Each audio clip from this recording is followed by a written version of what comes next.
What is up, everyone? Renvale here, and welcome back to another episode in our ongoing Pathfinder Kingmaker game guide series, tutorial series, whatever you want to call it. We are doing a complete walkthrough version of the game, and along the way, we're doing a series of game guides. Today, we're going to be diving into the character creation process, but specifically, we're looking at what class should you play. This is one of our ongoing ultimate beginners game guides for this game. We've already done the races and some other options, but today we're diving into the class system. There are a lot of classes to choose from. If you've never played this game before, it is on the Pathfinder 2nd Edition rule set, and much like many other RPGs, there is some meta going on here, so you'll need to pay attention to the stats of the races and sub-races to get the most out of the class you're going to play, but we've already covered that in the previous episode, so make sure you go check that out. In the meantime, we are going to be diving into the class system today because there is a lot to cover because there's a lot of classes. You go down this list here, you'll see there are a lot of things to talk about. So we're going to be going through this today and giving you guys the ultimate class guide for brand new players to Pathfinder Kingmaker. If you like all that kind of stuff, make sure to like, subscribe, and hit that bell icon so you never miss an update. The camera goes off from here as we dive in so that you guys can get the full Monty of the game, as it were. So without further ado, let's dive in. There are a few things to consider when you're looking at the best class to play in Pathfinder Kingmaker. First and foremost is going to be what difficulty are you going to be playing the game on, because that will dictate to some degree whether or not you have to really dive into the meta of the various classes. If you just plan on playing through in story mode, the meta is not going to matter because the mobs won't be doing a lot of damage and you'll be able to just sort of chew through content. But if you're really looking to get the most out of the game and you're going to be playing one of the harder difficulties, then class selection becomes a little more nuanced and tailored towards your particular style of gameplay. Understanding that you have a full party of characters to back you up is important. This is not like, say, Icewind Dale, or Solasta, where you are controlling a party of sort of anonymous adventurers, because here in this game it is much like Baldur's Gate 1 and 2. You are primarily controlling your avatar, your persona here, your player character, and then the other party members who join your party are the peripheral characters who you can, adventure with, have romances with, and so on and so forth. So even though they join your party and you do have control over their actions, you don't get to control their backstory. It's just about the one character you're going to be playing.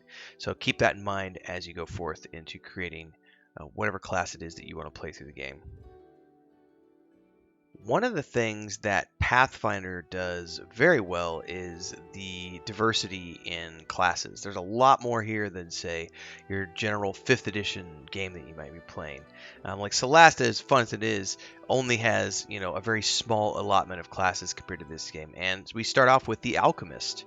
It says here, the Alchemist's reputation is not softened by his exuberance, or some would say dangerous recklessness, in perfecting his magical extracts and potion-like creations, infusing these substances with magic siphoned from his aura and using his own body as experimental stock.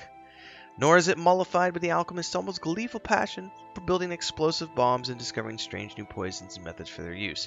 These traits, while making him a liability and risk for most civilized organizations and institutions of higher learning, seem to fit quite well, with most adventuring groups. So you can look down here and see right off the bat you've got 4 different types to choose from. You've got the General Alchemist, you've got the Grenadier, you've got the Vivisectionist, and the Chirurgeon. And you can see down below the various ways that you can play this. If this is your first time playing the game, I'm going to suggest across the board for all of these class selections, go with the first one, which is the base version of the class.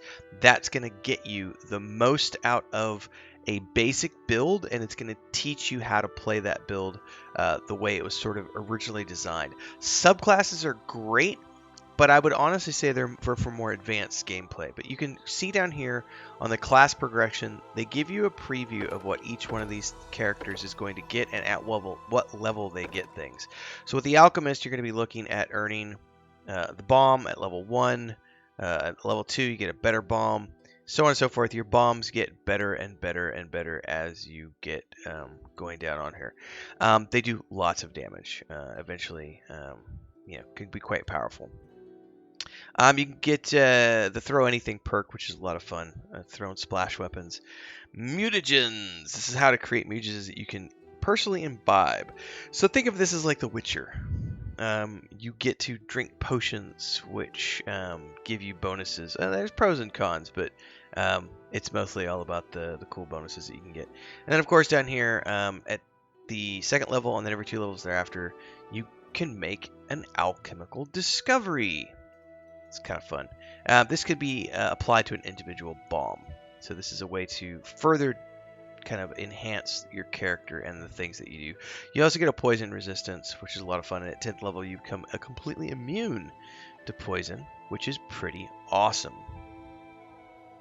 Moving on to the Barbarian. If you've ever played a Barbarian in another game before, it's going to be very similar here. Barbarians are all about the martial prowess and combat. Also having fortitude to take on foes seemingly far superior to themselves. You've got Rage, which gives you some perks, and you just charge in and destroy everything. But there's also, again, 4 different ways that you could spec this. You could go for the Armored Hulk. You get to use heavy armor here, but there's also Mad Dog, which employs manner of beasts, and then Vulnerable Rager, which allows you to shrug off mortal wounds. Again, just go with the base. You're going to start off with Rage, which allows you to rage for a number of rounds per day equal to 4 plus your Constitution modifier. For each level after that, you can rage for 2 additional rounds per day. And when in a rage, you gain a +2 bonus on melee attack rolls, melee damage, or so forth. You can look through all of these. Tireless Rage at 17th level.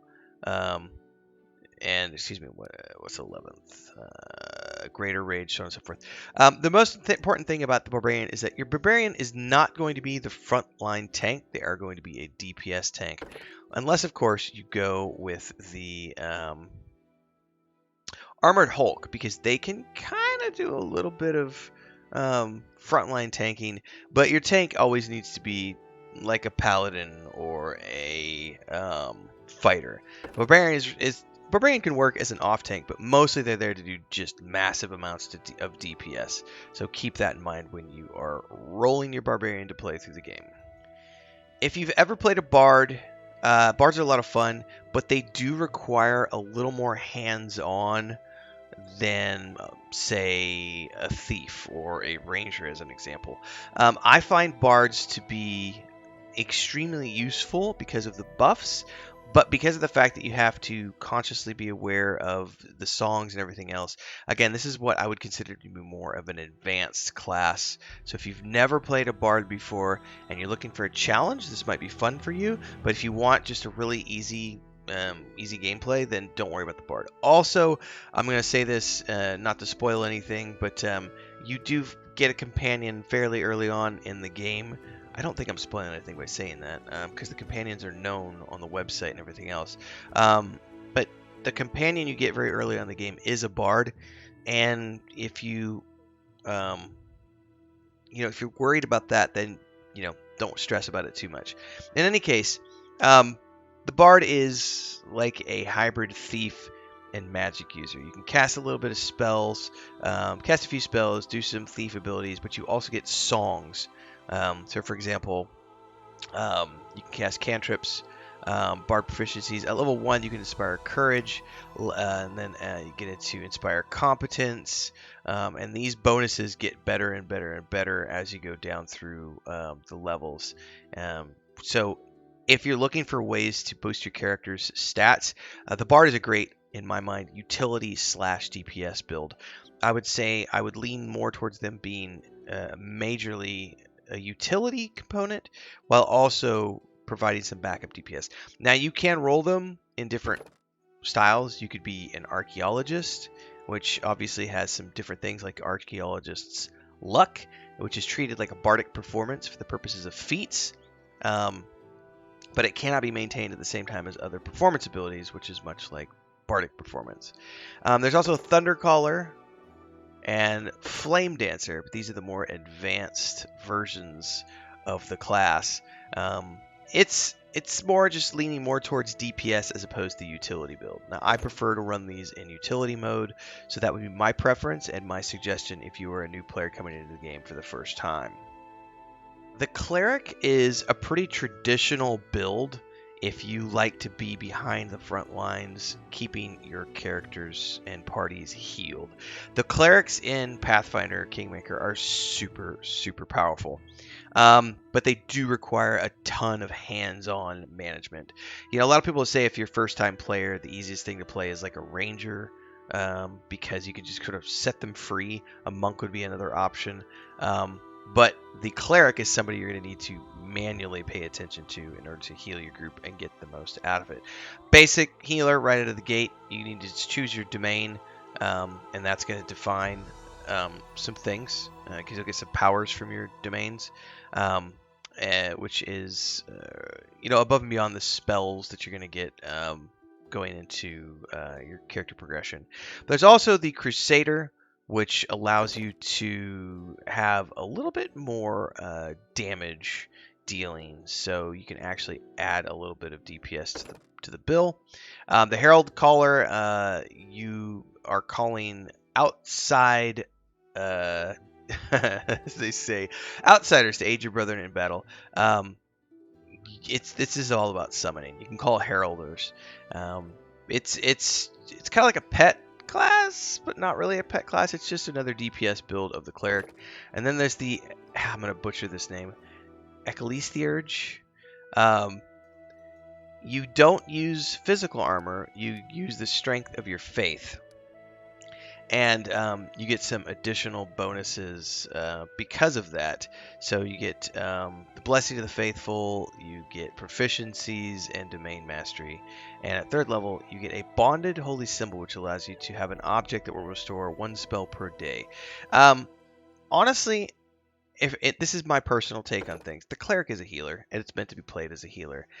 Obviously, the other specs are there for people who really want to get into the meta of playing a cleric and to, play the cleric a different way if they've played the game multiple times in the past. I would not recommend these for beginners at all. Stick with the straight up cleric and just go heals, because that's going to allow you to get the most of the game in terms of being the frontline healer for your party and keeping everybody alive. Now, I have never played a Druid in Pathfinder, and this is one of the classes I'm looking forward to trying out here in the upcoming playthroughs that I'm doing throughout 2023 as we do these game guides. I have played a Druid in Baldur's Gate 1 and 2, Icewind Dale 1 and 2, the Neverwinter Nights games, Solasta, and in Pillars of Eternity 1 and 2 I've done a Druid, but I've never done a Druid here, so we're going to have to be fixing that. Druids are really cool because you can summon creatures to help you, but you also got a little bit of, I'd say, utility and a lot of DPS here in terms of all the different spells that you can cast and everything else. There's obviously Wild Shape, which you can use if you want. You get Venom immunity. I don't personally like, and this is just my personal take, I don't really, in the past anyway, in other games, I've never really relied upon the shape changes so much as just some of the cool spells you get as a druid. And you can look here and see some of the spells you're going to get as you're leveling up through here. And, Poison, Sickening Entanglement, Stone Call, some really cool stuff here. So for me, I always play the Druid more as a backup healer and DPS class with a little bit of utility. But they also have the Blight Druid, which is more of a DPS version. There's also the Defender of the True World, which is all about specializing in Fey threats, and the Fey Speaker, which you influence the minds of both wild beasts and civilized people. And it's another just sort of DPS build that allows you to have some specializations here.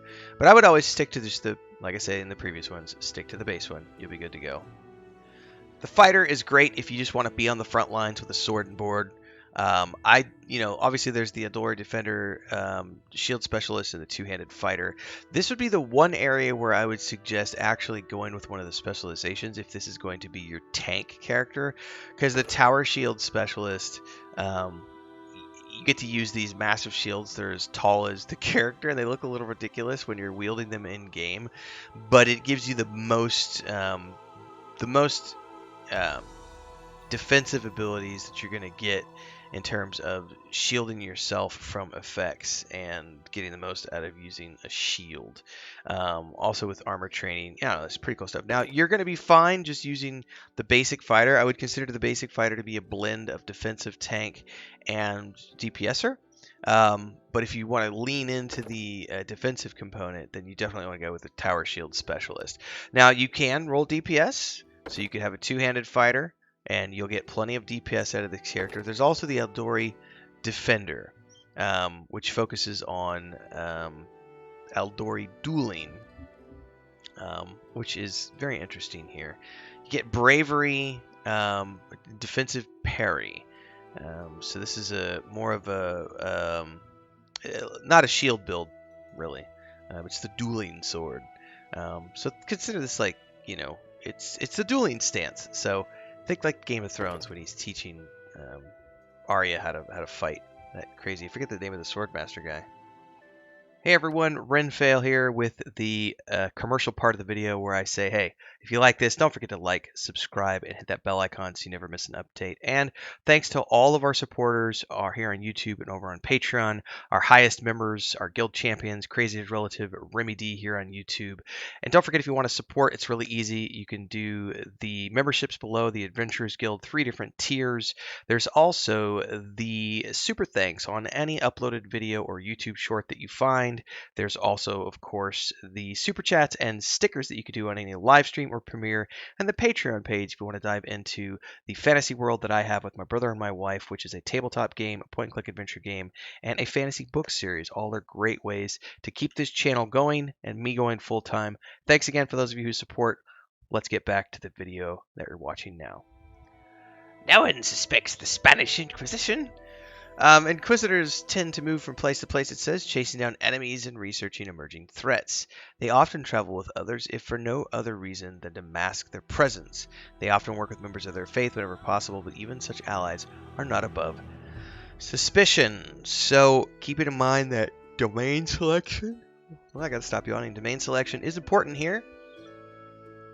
The Inquisitor is more of a DPS build than anything else. Now, obviously, we can go through the spells here, and you do get some heals. So it is a healer class, but it is more of a DPS, divine DPS type character.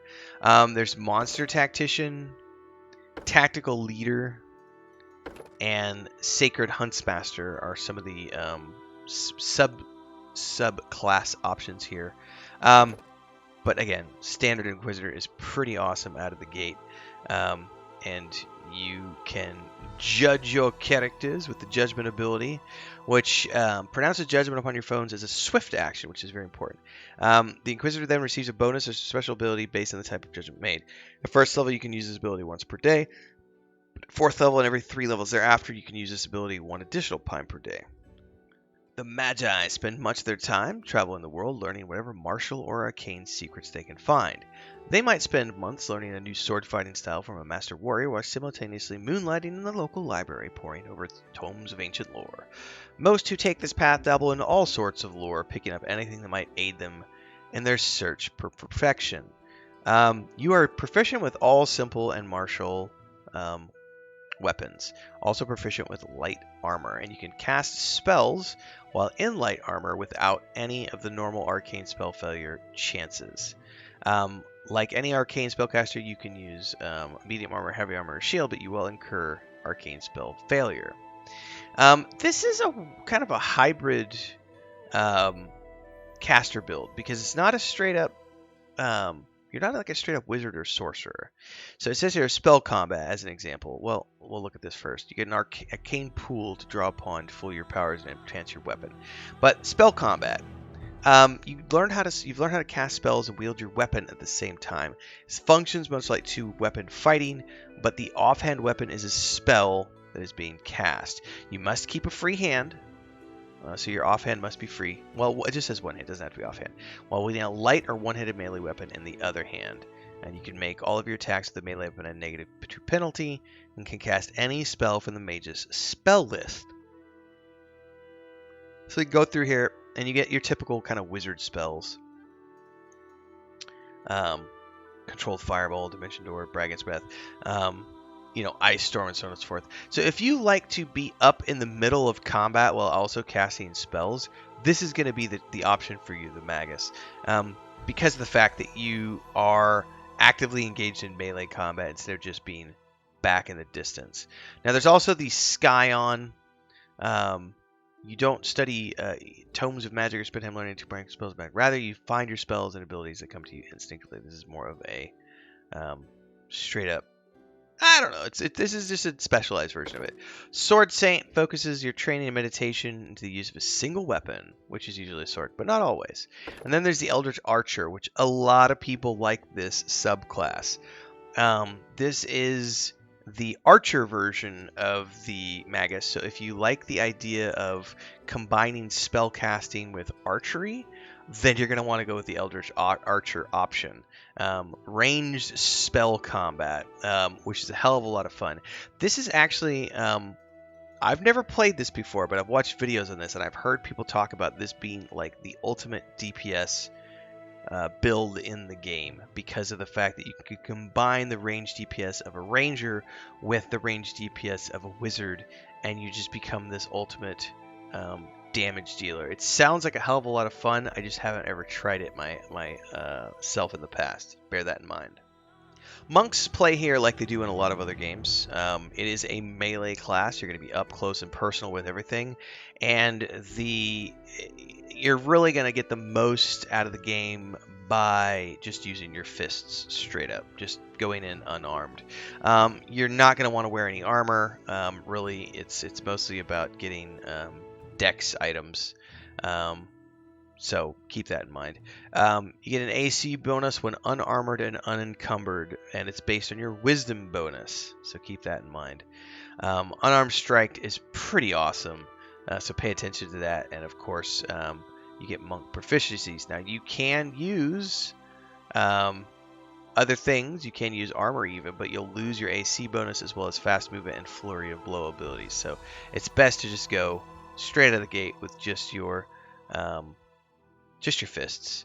Now you can find some magical weapons in the game, so pay attention to those, but mostly it's just about going in there and just being a badass in combat. Scaled Fist is one of the subclasses here. You combine Intimidation with the Ferocity of an Ancient Worm, which means you get a Scaled Fist bonus feat, and also it's one of those things where I think for me, the monk is always going to be about just doing tons and tons of damage with your fists. So if you like that kind of stuff, it's going to be a lot of fun. But you do get these feats from the bonus list. Combat Reflexes, Dodge, Crane Style, Blind Fight, Improved Initiative, Dragon Style, Intimidating Prowess. Then you get Improved Trip, Improved Disarm, Dazzling Display, Dragon Ferocity, then Improved Critical, and Dragon Roar. Sensei is a revered teacher, and says rather than using wisdom for your own benefit alone, he uses it to better those around him. So you start being able to use this ability called Inspire Courage. So it kind of works like a bard song, sort of. So it's an interesting way to be a DPS class that's also doing a buff to those characters around you. And then there's Traditional Monk. You sacrifice the freedom to choose their power in exchange for steeled willpower and a trusted set of traditional abilities. You get bonus feats here for the monk bonus feat area. And you get things like Purity of Body, Wholeness of Body, Abundant Step, so on and so forth. If I had to pick between these two, I would either go with just monk, the straight up monk, or the traditional monk. Either one of these are going to be like the traditional kind of build. Paladin is going to be the other main tank that you're going to have in your party, the basic Paladin right out of the gate is going to be pretty solid. Obviously, these are, I mean, kind of think of it as a blend of a Cleric and a Fighter, with the added bonus of being able to do pretty decent DPS out of the gate. There are all of these subclasses, the Divine Guardian, or Divine Hunter to Hospital. How do you pronounce that? Hospitaler? But straight up Fighter is the one I would choose. You get your Smite Evil right out of the gate. Eventually, you get your Divine Weapon. At 5th level, you form a divine bond with your weapon, and you call upon the aid of a celestial spirit per paladin. It's really cool. It's really, really cool. But you also get Lay on Hands right out of the gate. The Aura of Courage, which gives everybody in 10 feet of you a +4 morale bonus against fear, which is a passive thing, and then Channel Positive Energy. Really cool abilities as you level up the Paladin, and I would think that, in my mind, I mean, if this is your first time playing the game, the Paladin is probably one of the easiest classes to play outside of the Ranger, because of its survivability and the fact that you can just pretty much take on everything in the game. The Ranger is by far the easiest class to play in the game. It's also one of the most deadly, with some of the best DPS that you're going to find in the game. The basic Ranger right out of the gate can either be a melee or a ranged character. I like to spec mine for ranged. The current playthrough that I'm doing as of this recording, if you're watching those streams, I am playing a Ranger in this particular playthrough, and it's just so good. It's a really powerful class, and it gives you a lot of versatility, along with some spell casting, as you go through here, like at level 5, as an example, you get some new spells. You get your favorite enemy, of course, but you also get a combat style feat to choose from. I like to go with the archery, but that's just for me. But you do get additional options as you go along, which can give you melee bonuses as well. So keep that in mind. You also get your favorite terrain and a hunter's bond with a companion animal. Or excuse me, this just is, yes, companion animal. And you get to choose bear, boar, giant centipede, dog, elk, leopard, mastodon, monitor lizard, smilodon, or wolf. It's pretty awesome. It's pretty cool. It's cool to have a pet. And then at level 20, you become a master hunter, which is really freaking amazing. So I like the Ranger. Like I said, it's probably the #1 most easiest build to play, because it's sort of like you could just leave it alone and he's going to do your DPS, plenty of DPS for your group without you needing to do anything. And then if you want to micromanage, you can go in and do some spells from time to time. But it's really easy to just sort of point and shoot, play the game. Much like the Bard, I would consider the Rogue to be an advanced option for people who might be new to the game. There are 2 ways to play your Rogue: as a ranged character or as a up close and personal, to get the most out of like backstabbing and flanking damage. But that requires a ton of micromanagement to get the positioning just right. Now, one of the reasons I love the Rogue, every time I play a CRPG, the very first class I ever play is the Rogue. Always, every time without exception. And the reason is because when you play a Rogue, you get to disarm all the traps, open all the doors, open all the chests, get into all the secret areas, sneak around, and it's a great class to explore nooks and crannies without getting into combat at every single turn. But it does require you to specialize in sneaking around and trap management and I think it's trickery in this game. So utilizing all of those abilities means a lot of micromanagement. This is not a character that you can just play and leave alone. You have to do a lot of hands-on with it. Even if you're the ranged character, even if you're playing it as a ranged character, you're still going to need to be going ahead of the party for trap finding, and from there. So sneak attack. This is hugely important. You do sneak attacks anytime your target would be denied a dex bonus to AC, or when you flank the target.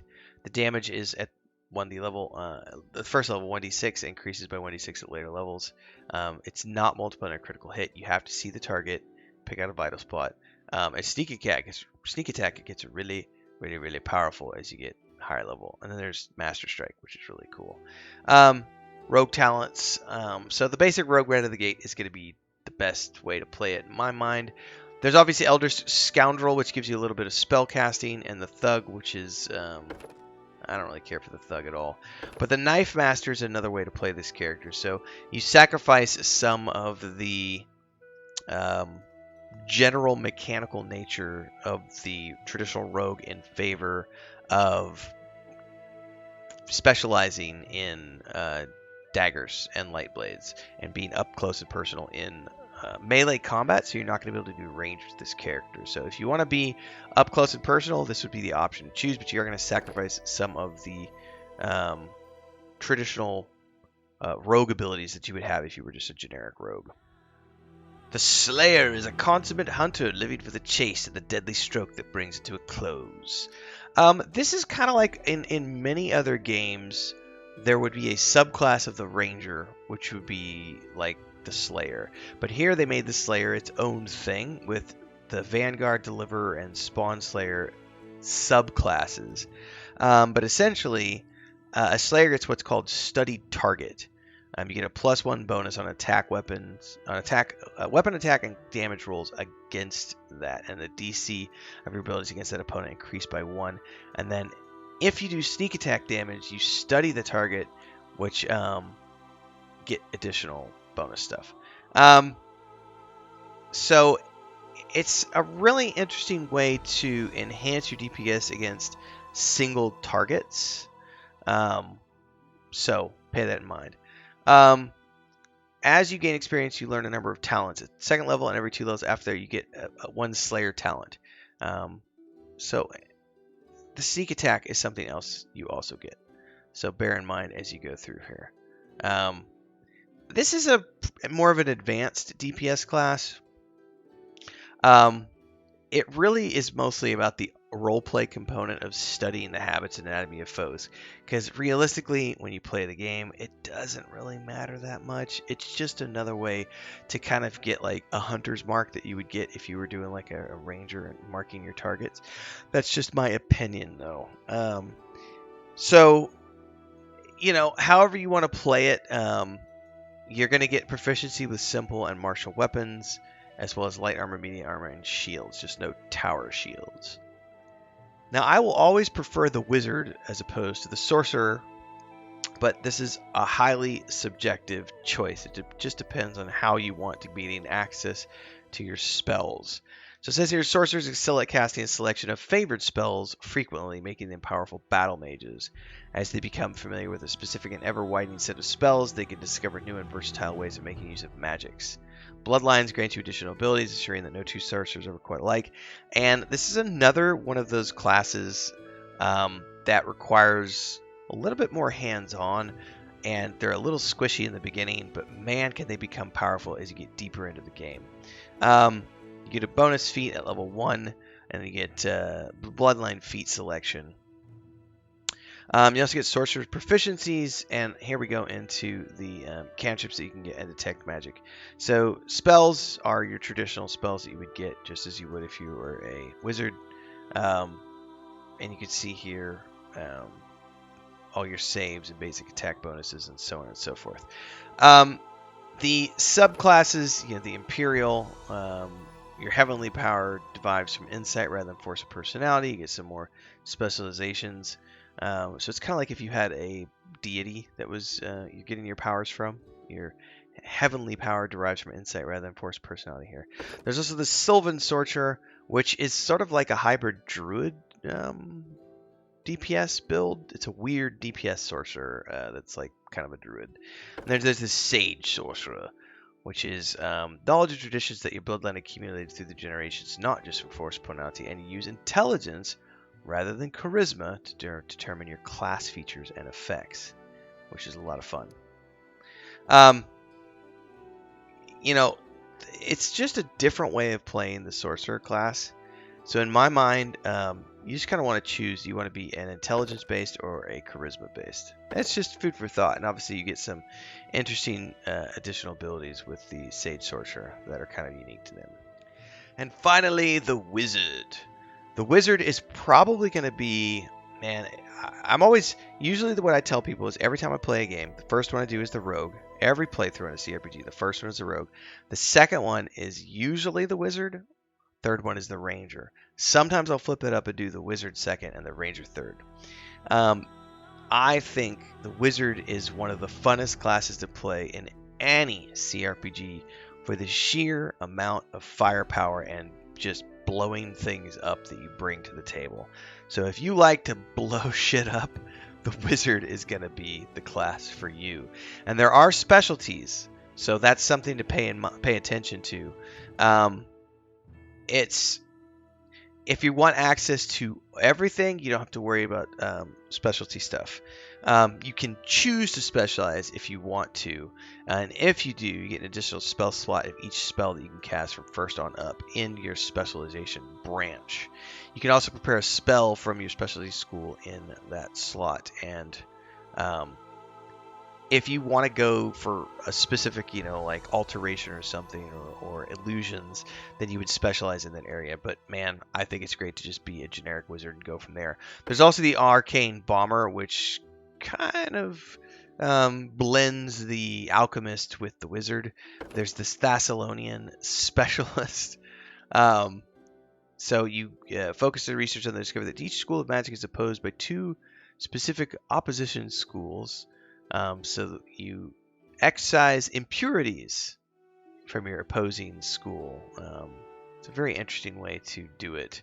2 additional spell slots of each spell level you can cast, but you cannot use these slots to prepare 2 different spells. You do not get to customize your choice for opposition schools. This is selected for you when you choose your specialization. So that's something to bear in mind. And finally, the Scroll Savant. The Scroll Savant